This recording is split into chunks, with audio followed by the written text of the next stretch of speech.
Atos dos Apóstolos. Capítulo 29. Mensagem de advertência e de apelo. A primeira epístola do apóstolo Paulo à igreja de Corinto foi escrita durante a última parte de sua permanência em Éfeso. Não sentia ele, por quaisquer outros crentes, mais profundo interesse, nem dedicava mais incansável esforço que pelos crentes de Corinto. Durante ano e meio trabalhara entre eles, apontando-lhes o Salvador crucificado e ressurgido como o único meio de salvação, e instando com eles para que se rendessem implicitamente ao poder transformador de sua graça. Antes de aceitar como membros da igreja aos que professavam o cristianismo, tinha ele o cuidado de dar-lhes especial instrução quanto aos deveres e privilégios do crente cristão, e fervorosamente havia procurado ajudá-los a ser fiéis aos votos do batismo. Paulo tinha uma aguda intuição do conflito que cada pessoa há de sustentar com as agências do mal que continuamente estão procurando enlaçá-la e enganá-la. E incansavelmente havia ele trabalhado para fortalecer e confirmar os novos na fé. Apelara para que se fizesse uma inteira entrega a Deus, pois sabia que quando a pessoa deixa de fazer essa entrega, então o pecado não é abandonado. Os apetites e paixões ainda lutam por manter a supremacia e as tentações confundem a consciência. A entrega tem que ser completa.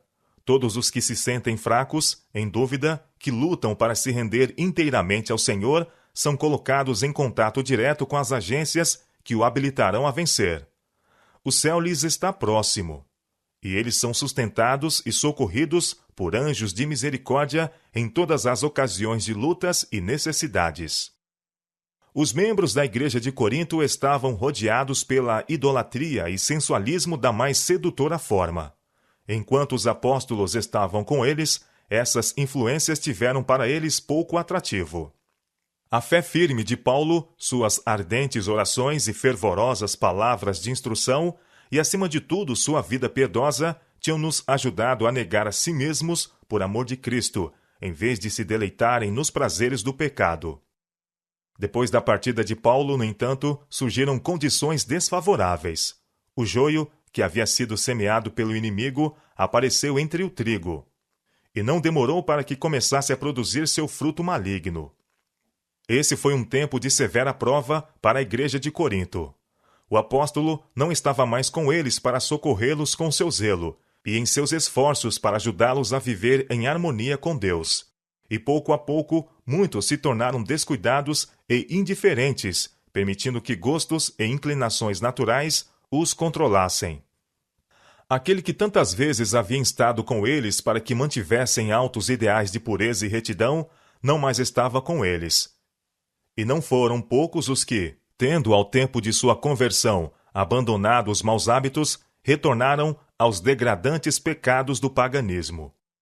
Paulo havia escrito brevemente à igreja, admoestando os irmãos a não se misturarem com membros que persistissem na perversidade. Porém, muitos dos crentes perverteram o significado das palavras do apóstolo, discutindo sobre elas e desculpando-se por desconsiderarem suas instruções. Uma carta foi enviada pela igreja a Paulo, suplicando-lhe conselhos sobre vários assuntos, mas nada dizendo dos afrontosos pecados existentes entre eles.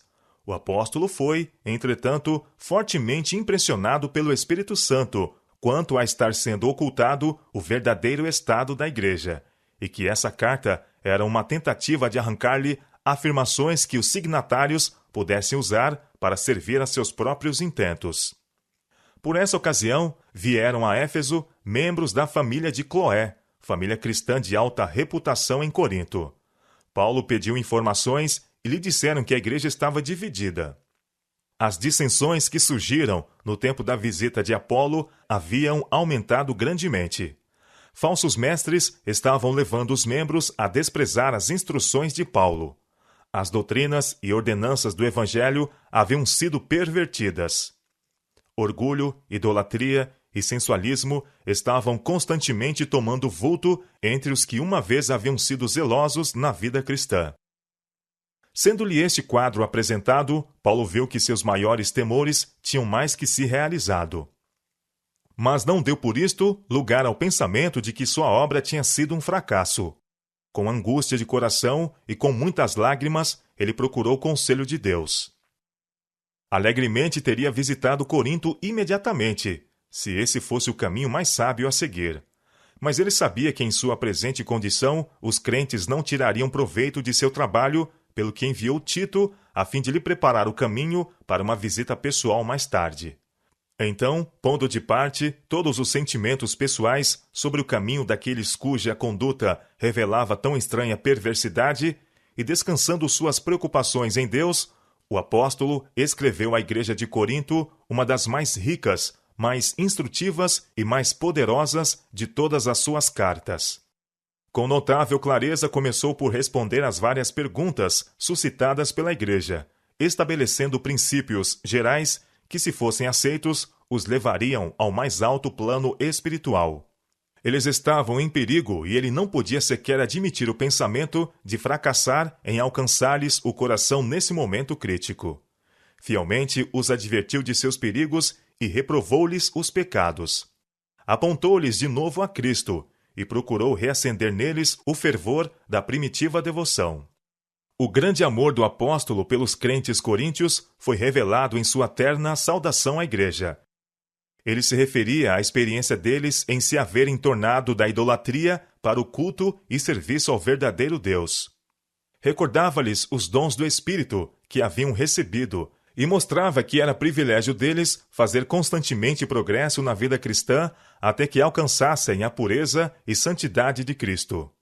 Em tudo fostes enriquecidos nele, escreveu, em toda a palavra e em todo conhecimento, como foi mesmo o testemunho de Cristo confirmado entre vós, de maneira que nenhum dom vos falta, esperando a manifestação de nosso Senhor Jesus Cristo, o qual vos confirmará também até ao fim, para serdes irrepreensíveis no dia de nosso Senhor Jesus Cristo. 1 Coríntios capítulo 1, verso 8. Paulo falou claramente das dissensões que haviam surgido na igreja de Corinto e exortou os membros para que cessassem as contendas.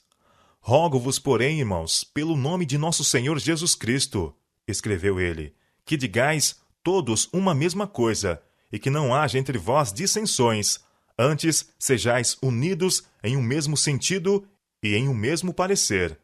1 Coríntios capítulo 1, verso 10. O apóstolo sentiu-se em liberdade para mencionar como e por quem tinha sido informado das divisões na igreja. Porque a respeito de vós, irmãos meus, me foi comunicado pelos da família de Cloé, que há contendas entre vós. 1 Coríntios capítulo 1, verso 11. Paulo era um apóstolo inspirado. As verdades que ensinou a outros, ele as havia recebido por revelação. Todavia, o Senhor não lhe revelava diretamente em todos os tempos a condição exata de seu povo. Nessa ocasião, os que estavam interessados na prosperidade da igreja de Corinto e que tinham visto males nela penetrando, haviam apresentado o assunto perante o apóstolo, e pelas divinas revelações que havia anteriormente recebido, estava ele preparado para julgar quanto ao caráter desses desenvolvimentos. Não obstante o fato de o Senhor não lhe haver dado uma nova revelação para esse tempo especial, os que estavam realmente em busca de luz aceitaram sua mensagem como expressão do pensamento de Cristo. O Senhor lhe havia mostrado as dificuldades e perigos que surgiriam nas igrejas. E quando esses males surgiram, o apóstolo reconheceu-lhes o significado. Ele havia sido posto para a defesa da igreja. Devia cuidar dos salvos, como quem deve dar conta deles a Deus. Não era, pois, coerente e justo que tomasse conhecimento dos relatos referente à anarquia e divisões entre eles? Sem dúvida alguma, e a reprovação que lhes enviou era tão seguramente escrita sob a inspiração do Espírito de Deus como foram quaisquer outras de suas epístolas. O apóstolo não fez menção dos falsos mestres que estavam procurando destruir o fruto de seus trabalhos. Por causa das trevas e divisão na igreja, evitou prudentemente irritá-los com tais referências, temendo que alguns se afastassem inteiramente da verdade. Chamava-lhes a atenção para sua própria obra entre eles, como a de um sábio arquiteto, o qual pusera o fundamento sobre que outros haviam edificado. Mas nem por isso ele se exaltou, pois declarou: somos cooperadores de Deus. 1 Coríntios capítulo 3, verso 9. Não alegava possuir sabedoria própria.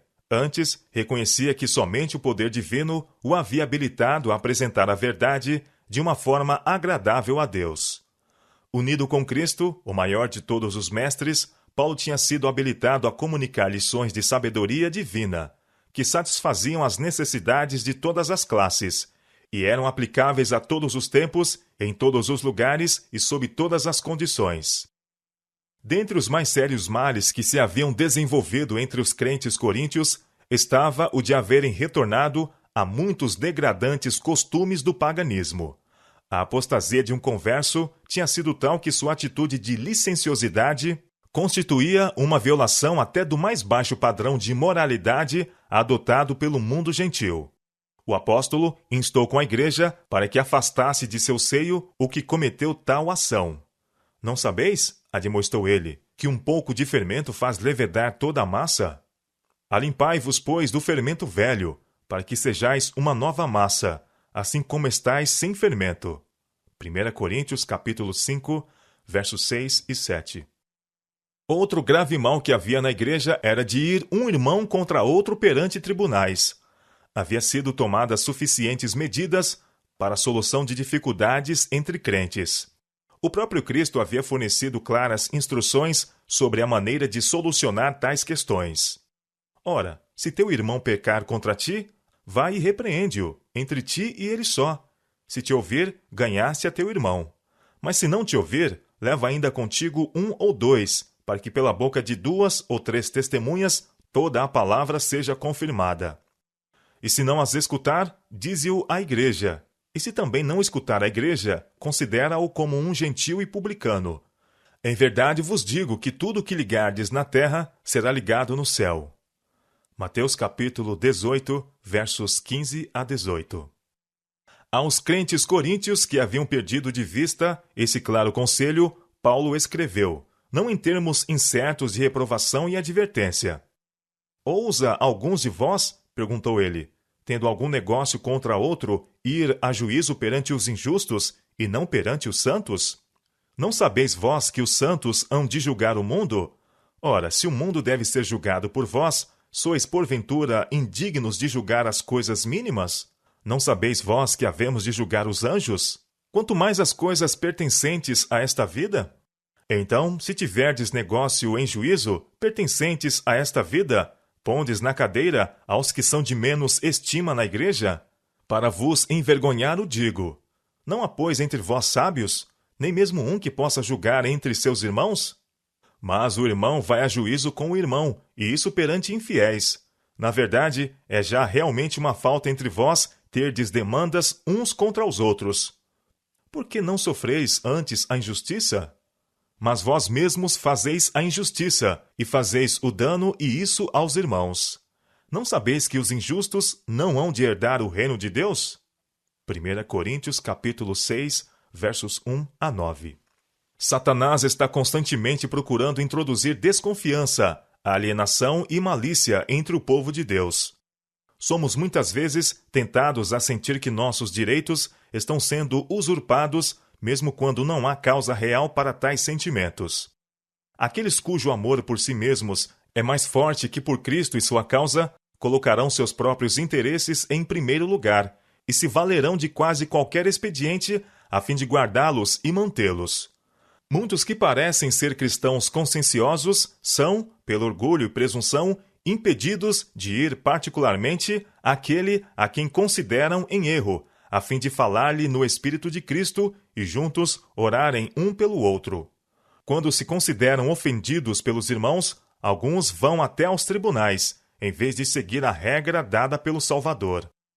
Não devem os cristãos apelar para os tribunais civis para solucionarem diferenças que possam surgir entre membros da igreja. Tais diferenças deverão ser solucionadas entre eles, ou pela igreja, em harmonia com as instruções de Cristo. Mesmo que tenha havido injustiça, o seguidor do manso e humilde Jesus deixar-se-á defraudar, de preferência publicar diante do mundo os pecados de seus irmãos na igreja. Demandas entre irmãos são uma desonra para a causa da verdade. Cristãos que vão a juízo contra outro expõem a igreja ao ridículo de seus inimigos e dão motivo a que os poderes das trevas triunfem. De novo estão ferindo a Cristo e expondo-o a franco vexame. Passando por alto a autoridade da igreja, demonstram menosprezo por Deus, que deu à igreja sua autoridade. Nessa carta aos Coríntios, Paulo procurou mostrar-lhes o poder de Cristo para guardá-los do mal. Sabia que se eles se ajustassem às condições por ele expostas, seriam fortalecidos na força do Onipotente. Como meio de ajudá-los a quebrar a escravidão do pecado e a aperfeiçoarem a santidade no temor do Senhor, Paulo incutia-lhes as reivindicações daquele a quem haviam dedicado a vida por ocasião de sua conversão. Vós sois de Cristo, declarou. Não sois de vós mesmos, porque fostes comprados por bom preço. Glorificai, pois, a Deus no vosso corpo e no vosso espírito, os quais pertencem a Deus. 1 Coríntios capítulo 6, verso 19 e 20. O apóstolo esboça com clareza o resultado de deixar a vida de pureza e santidade para voltar às práticas corruptas do paganismo. Não erreis, escreveu ele, nem os devassos, nem os idólatras, nem os adúlteros, nem os ladrões, nem os avarentos, nem os bêbados, nem os maldizentes, nem os roubadores herdarão o reino de Deus. 1 Coríntios capítulo 6, verso 10. Suplicou-lhes que controlassem os apetites e paixões inferiores. Ou não sabeis, interrogou, que o vosso corpo é o templo do Espírito Santo, que habita em vós, proveniente de Deus? Embora Paulo possuísse grandes dotes intelectuais, sua vida revelava o poder de uma sabedoria mais rara, o qual lhe dava habilidade introspectiva e simpatia de coração, o que o levava em íntima associação com outros, capacitando-o a despertar neles sua melhor natureza e inspirá-los a lutar por uma vida mais elevada. Seu coração estava cheio de fervoroso amor pelos crentes coríntios. Ansiava por vê-los revelar uma piedade íntima que os fortificasse contra a tentação. Ele sabia que, em cada passo no caminho cristão, encontrariam a oposição da sinagoga de Satanás e que diariamente teriam de enfrentar conflitos. Teriam de guardar-se contra a sutil aproximação do inimigo, vencendo velhos hábitos e inclinações naturais, sempre vigiando em oração. Paulo estava certo de que os mais altos ideais cristãos só podem ser alcançados mediante muita oração e permanente vigilância. E isso procurava incutir-lhes na mente. Mas ele sabia também que em Cristo crucificado lhes era oferecido poder suficiente para converter a pessoa, e divinamente adaptado para habilitá-los a resistir a todas as tentações para o mal. Com fé em Deus como sua armadura e com sua palavra como arma de guerra, eles seriam supridos com poder íntimo que os capacitaria a rechaçar os ataques do inimigo. Os crentes coríntios necessitavam de mais profunda experiência nas coisas de Deus.